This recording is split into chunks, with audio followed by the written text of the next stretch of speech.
bagaimana kabarnya? Mudah-mudahan dalam kondisi sehat selalu. Tentunya juga harus tetap semangat untuk belajar.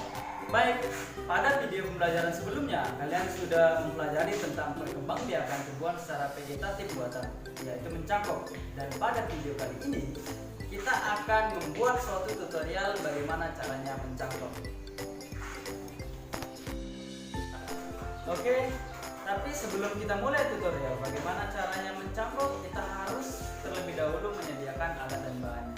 Yang pertama adalah pisau, tali rapia, plastik bekas, pohon berkambil, air, terakhir tanah.